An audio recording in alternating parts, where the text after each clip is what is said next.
Welcome back, everyone, to Mindful Leadership Beyond Borders. Betska, the Guru Coach, together with Raj and our esteemed guest, Nick Breeds, the author of COPOUT. I encourage each of you to read it, and I'm sure it's an eye-opening book. I can hardly wait to open it and read it. So just before we took a pause here, Nick, we were discussing governments and how have governments failed our citizens? And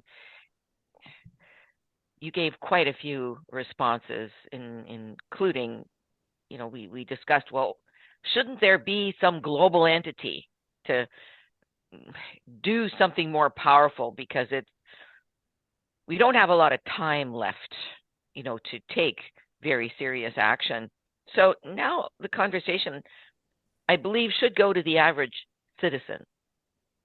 I know my neighbors, I don't think they're concerned about climate change. We never discuss it, or global warming. It's always the government's fault. The governments need to take action. And yes, I agree that has to happen because it's so complicated. It's very complex. But how about the average citizen? And during the pause, you discussed Syria and what some of the farmers did there, right? So tell us about that, and let's open up that discussion. What can the average citizen do to help our poor planet Earth from burning up? Well, it's very difficult because this topic has been so politicized, and the climate movement, if you like, around the world has this sort of Al Gore figure, who's a great climate leader. He has an organization called the Climate Reality Leadership Program. But in America, he's entirely politicized. So most people there would say, oh gosh, there's that crazy Democrat guy talking about his pet project. And if you go to the UK, there are a lot of people who read 80% of the press has one political view, and that does deny, or has for many years denied, climate change. So I've Wow. got people in my family and some friends who think I'm absolutely bonkers for talking about this. And, they're just sort of oh, surely you're just trying to make some cash out of it or something like that. Yeah, yeah, So yeah. what tends to happen is there are wake up calls, and like we were talking earlier about these crazy impacts, which just get to the visceral bone of the whole topic. But at the same time, it if people don't have a place where they're hearing about these complex issues, because these are not things you can see every day in your ordinary life, they're usually exceptional circumstances. Mm-hmm. Um, then it's up to those of us quite often to talk about it more, to try and make linkages all the time between certain things that are going on. And we're starting to see now a lot of food production under stress from climate. We've seen Yeah. huge, the olive oil price spiked here in Spain because the crop was so bad one year, and then we're going to have a different crops across Europe are under great deal of stress. And you've talked about a lot of food coming from California. Well, how resilient is that food supply? And it could be the actual impact of the fires, or it could be the chemicals. You don't know at what point that food supply just can't get enough to get out of the state. Maybe they can only feed their own people, at which point, bang, the shutters come down, you don't get your food. So you start to see that everything is connected, and climate, it's once you sort of internalize it and you think, well, what am I going to do? Well, the most important thing you can do is start looking at your own life. Sure. I mean, I think there is a sort of live the life, you as you want it to be kind of thing. So you cut down on red meat. Veganism is the lowest carbon impactful food, but there's a sort of stigma against that in some parts of the world these days. So cutting down red meat is not just good for the climate, it's good for health. You can switch to electrifying your house and your car and all this kind of thing, which is all positive stuff, and it's good for your health as well as climate. But I think it really comes down to who you vote for and how you make yourselves heard as a community to your local politicians, because that's the pathway to the top. If you send emails to your local councillor, look, I'm really interested in this issue. I want to know what your policies are, and then I will decide whether I'm going to vote for you. That kind of action, it sounds Yeah. crazy, but it actually cuts through. And then they know that you're thinking about it. And if they get Yeah. 10 of those emails, they probably have to mention it Hmm. because 10 emails is probably more than they generally get on any one specific thing, an issue Right. that's slowly coming towards you. So I would say those are the particular thing. It takes us talking about it. It's suggesting things like let's all contact our local representative and tell them what's on our minds. Mention the chemicals, mention climate, mention the fact that there's too many fossil fuel policies dominating your national discussion, and so on and Hmm. so forth. Be more vocal. Be courageous. Be bold. Yeah, You know, talk about it. yeah, talk about it. You know, a lot of people come home from work and sit in front of their televisions and, let people like you do all the hard work, right? So yeah, Well, when I the think food runs out and you say, well, why is there no food? And they say, well, we've known about these stresses, the climate, and so on and so forth. And we'll say, why didn't anyone mention it before? Well, yeah, it's been there the whole time. it has. It's just never gets high enough up the news agenda of where Yeah, these people are yeah. sort of plugged in. I remember Dr. Peter Carter showing me graphs years ago on food security and showing how the different states in the United States, for example, are red now. The the heat is so progressive there that food security is a major issue. All Very right, let's real. very real. Yeah. And I know my teacher, Supreme Master Ching Hai, she keeps telling us grow your own food, whether it's growing broccoli sprouts in your kitchen or, creating little microclimates for yourself to grow your own food. So I can see that definitely coming if we don't wake up. Let's turn the conversation to COP30 in Brazil. And the major topic there is that the Amazon could collapse by 2050 if we don't do something. Tell us more about that. Well, the Amazon is, of course, referred to quite often as the lungs of the planet.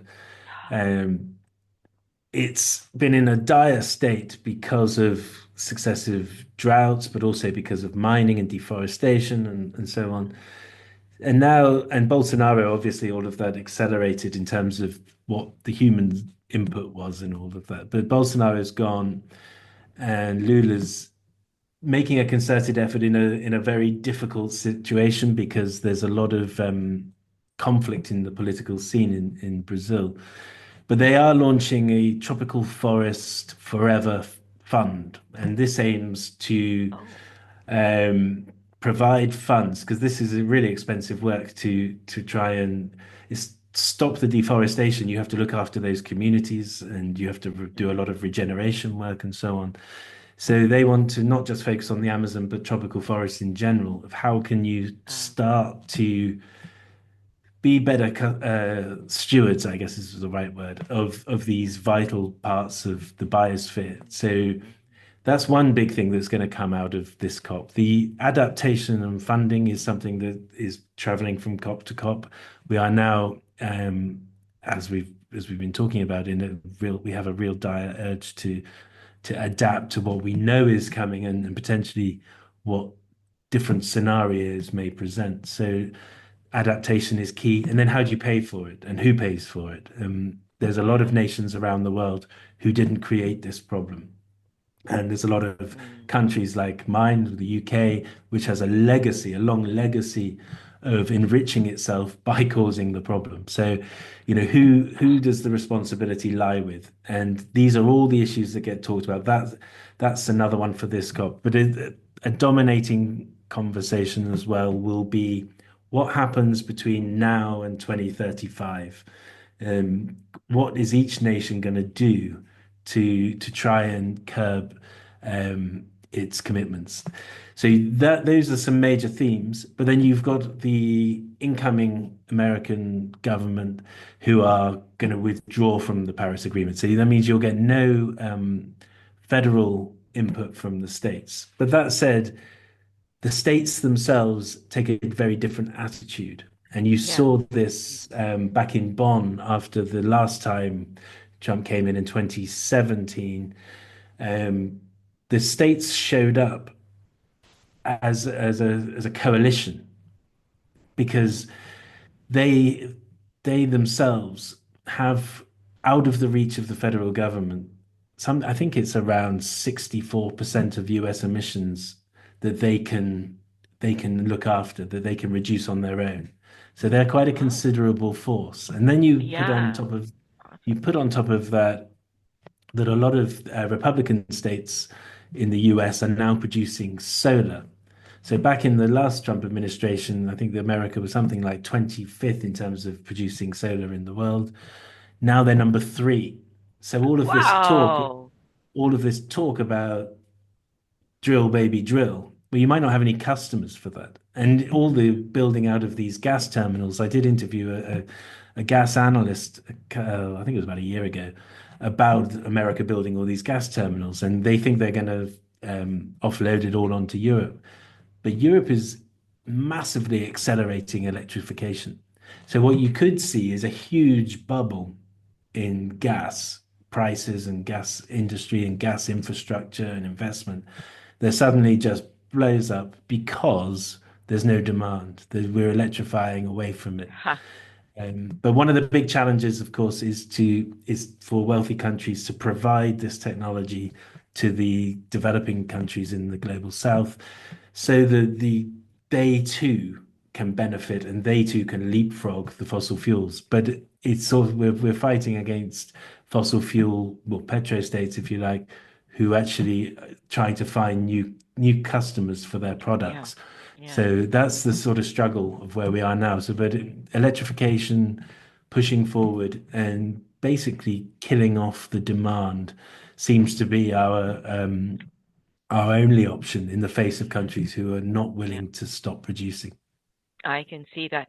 One last question. Your comments about the Amazon made me think that, I mean, is the Amazon even going to get enough rain to support their forests? I mean, isn't this an issue?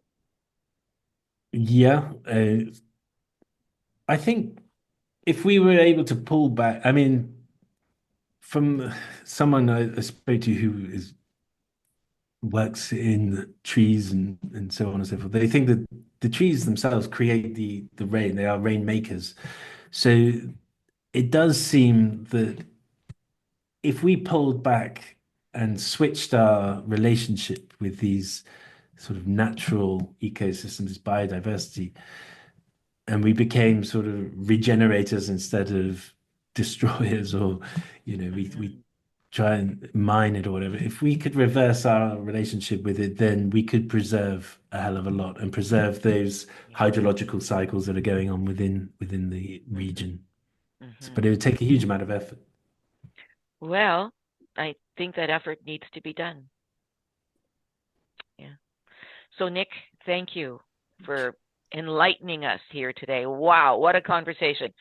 And I just want to finish with a prayer that whatever we have discussed here today, whatever solutions that governments can take, maybe a large global body could take, whatever individuals could take, let's see it happen because planet Earth is so precious. I think I read lately that 50 species of animals are dying every day or something. It's some ridiculous number.